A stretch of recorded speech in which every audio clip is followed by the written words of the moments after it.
බොහොම අමාරුවෙන් දැන් කියනවනේ අත් රෝස පාට වෙනකන් දුක් විඳලා මේ එවන්නේ කියලා. ඉතින් අත් රෝස පාට වෙනකන් දුක් විඳලා එවන ඩොලර් සොච්චම නේද? ඩඩ්ලි සිරිසේනට රෝල්ස් රොයිස් ගේන්න ඉඩ හදලා දුන්නේ.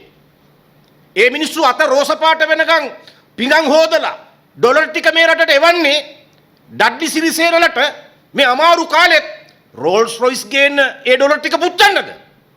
තව අනිත් හාල් මුදලාලිට චොපර් ගේන්න ඒ ඩොලර් ටික පුච්චන්නද? මේ තියෙන ඩොලර් ටිකවත් අත්‍යවශ්‍ය උවමනාවන් වෙනුවෙන් පරිස්සමෙන් රුපියල අවප්‍රමාණය වෙන්න නොදී රැකබලා ගනිමින් පාවිච්චි කරනව වෙනුවට මේ රටේ ඉන්න ප්‍රකෝටිපතියන්ට ඕන විදියට ඒ ඩොලර් ටික පුච්චන්න මිලියන ගණනින් බිලියන ගණනින් පුච්චන්න ඉඩකඩ හදලා දුන්නා. ඒකද වගකීම අර අත්‍රෝස පාට වෙනකන් පිඟන් ටික හොදලා එවන ශ්‍රමිකයාගේ ප්‍රේෂණ ටිකට වග කියන්නේ එහෙමද? මේක පාපයක්. ඒ නිසා තියෙන ඩොලර් ටිකවත් පරිස්සම් කරගන්නේ නැහැ. අනිත් පැත්තෙන් අලුතෙන් විදේශ විනිමය උපයන්න උපාය මාර්ගික මැදිහත් වීමක් නැහැ.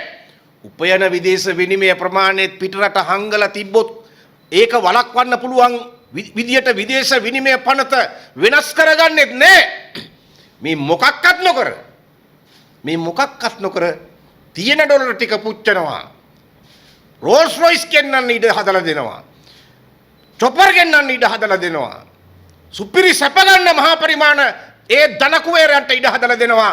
අර අහිංසක විදේශ ප්‍රේෂණ එවන අපේ රටේ ශ්‍රමිකයා එවන ඒ ඩොලර් ටික පුච්චලා මේකද ජනතා විමුක්ති පෙරමුණ නායකත්වයේ දරන පාලනයකින් මේ රටේ පොදු ජනතා විමුක්ති පෙරමුණේ පාක්ෂිකයා බලාපොරොත්තුනේ මේකද? ඉහළ පැලන්තියට උපරිම සතුට දනවන්නයි තියෙන ඩොලර් ටික පුච්චලා පහළ මිනිහගේ ලේ උරා බොන්නයි. ඒ මිනිහා මත බර බටවන්නයි. ඒකද බලාපොරොත්තු වෙච්ච ගමන. දැන් බලන්න. මේගොල්ලෝ දැන් ජනාධිපතිතුමා හරි අපූර්ව කතාවක් කියනවනේ. අපූර්ව කතාවක් කියනවා. එයා කියනවා ජාත්‍යන්තර මුල්‍ය අරමුදලේ පිරිවැය අනුව ජාත්‍යන්තර මුල්‍ය අරමුදලේ පිරිවැය අනුව මිල තීරණය කිරීම එයාද පිළිගන්නවා. ඒ ප්‍රතිපත්තියට එකඟයි. දැන් පිරිවැය තීරණය වෙන්නේ කොහොමද? පිරිවැය තීරණය වෙන එක සාධකයක් තමයි රුපියලේ අගය. තෙල් ගේන්නේ ඩොලර් වලින්. ලෝකේ වැඩිම මිලට තෙල් ගේන්නේ ලංකාව. ප්‍රීමියම් එකට ගෙවනවා ඩොලර් 40ක් 50ක්. ඒ කාලේ ජනතා විමුක්ති පෙරමුණේ නායක අනුර කුමාර දිසානායක දැන් එතුමා ජීවතුන් අතර නැහැ. එතුමා තමයි ඒ කාලේ කිව්වේ ප්‍රීමියම් එකෙන් තමයි හොරාගන්නේ කියලා. එතුමා කියපු ඒවා අපි මේ දැනගෙන කියන්නේ. එතකොට අද ඩොලර් 40යි 50යි ප්‍රීමියම් එක. ලෝකේ වැඩිම මිලට ඩීසල් පෙට්‍රල් ගන්නේ ලංකාව. එහෙම හොරා කන ගමන් ගේන්න මේ ඉන්ධන වැය වෙන්නේ ඩොලර්. එතකොට රුපියලයාගේ වැටෙනකොට දැන් පහුගිය මාස 4ට වැටුණා 5.3කින්. දැනුත් දිගටම ආයි රුපියල අවප්‍රමාණය වෙමින් තියෙන්නේ. ඒ අවප්‍රමාණය වෙන්නේ සාමාන්‍ය වියදම් වලට ඕන කරන ප්‍රමාණයට ඩොලර් ලංකාවේ වෙළඳපොළ ඇතුළේ නැති හින්දා.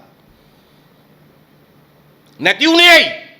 රෝල්ස් රොයිස් ගේන්න හෙලිකොප්ටර් ගේන්න ඉඩ දුන්නු හන්දා.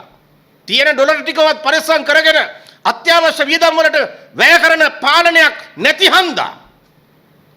චාරයක් නැතුව සෙල්ලක්කාර විදියට ඒ ඩොලර් ටික වියදම් කරන නාස්තිකාර පාලන තන්ත්‍රයක් තියෙන හන්දා.